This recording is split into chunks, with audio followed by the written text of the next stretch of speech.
जय श्री राधे। जैसे आप पूछ रहे हैं राधा रानी का, ऐसी नंद बाबा का कैसे हुआ। यशोदा मैया, मधुमंगल, ललिता विशाखा, भगवान कृष्ण के बहुत सारे सखा थे। इन सबके तिरोभाव के बारे में कहीं सूचना मिलती है क्या? नहीं मिलती है। इसका सीधा सा एक प्रसंग है। हस्तिनापुर में भगवान कृष्ण थे। उनको ये पता चला कि ब्रज में मेरे ब्रजवासी अब कष्ट पा रहे हैं और मेरी ब्रज की लीला संवरण का समय आ गया है। और ब्रज में कंस का अंतिम जो दूत था दंत वक्र, गोपाल चंपू में इसकी कथा है, आप गोपाल चंपू में पढ़ लीजिए। दंत वक्र मेरे ब्रजवासियों को परेशान कर रहा है। तो वहां से एक रूप में तो वो हस्तिनापुर में रह आए, एक अपने ब्रजेंद्र नंदन रूप से वो ब्रज में आए हैं। सारे ब्रजवासी उस समय राया नामक गांव में थे। राया जो है वो राह से बना, राह में थे, मतलब अपने जैसे भवन वन छोड़ छाड़ के राह में भटकते हुए थे, तो राह उसका नाम पड़ गया।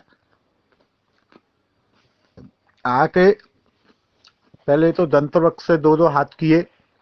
दंतवक्र से कहा, देख तेरा मेरा मल्ल युद्ध होगा, या तो तू पहले मुझ पे वार कर ले या मैं तुझ पे कर लेता हूं।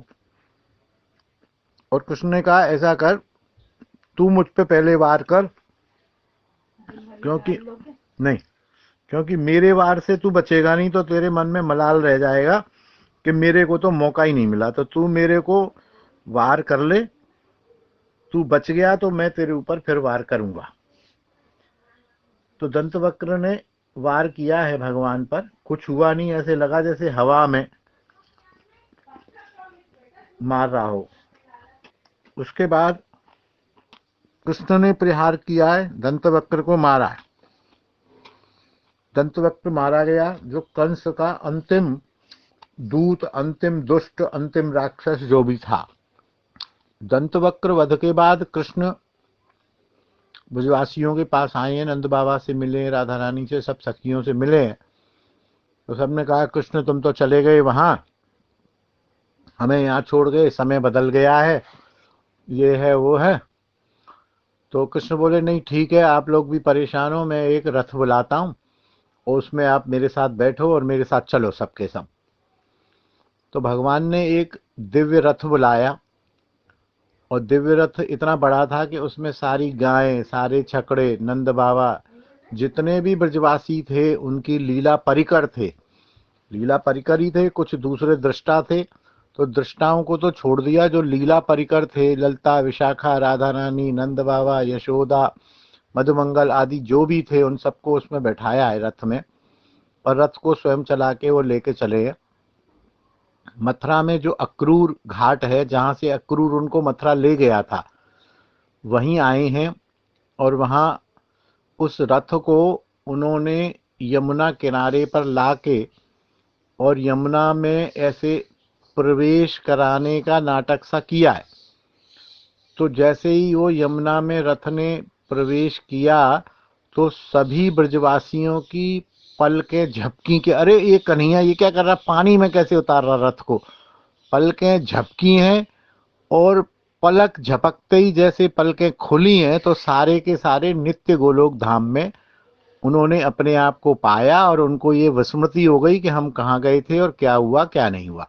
भगवान कृष्ण की योगमाया लीला शक्ति ने ये कर दिया, और वो सारा परिकर राधा रानी के सहित सभी लोग उस रथ में, वहीं पलक झपकते ही लीला का संवरण हो गया, प्रकट लीला का। और नित्य गोलोक में सारे के सारे यथास्थान सबने अपने आप को पाया, और सबको कोई पता नहीं चला कि हम कहाँ हैं, किधर थे, कहाँ से आए, किधर गए, किधर नहीं गए। वो एक लीला था। लीला से जैसे नाटक कंपनी अपनी होती है, और वो नाटक समाप्त हुआ तो फिर वो अपने अपने असली वेश में आ जाते हैं। तो नाटक कंपनी में तो याद रहता है, यहाँ इनको कुछ भी याद नहीं रहा, और नित्य लीला में ये लोग गोलोक धाम में चले गए। गोपाल चंपू में इसका वर्णन है। जय श्री राधे, जय नेताजी।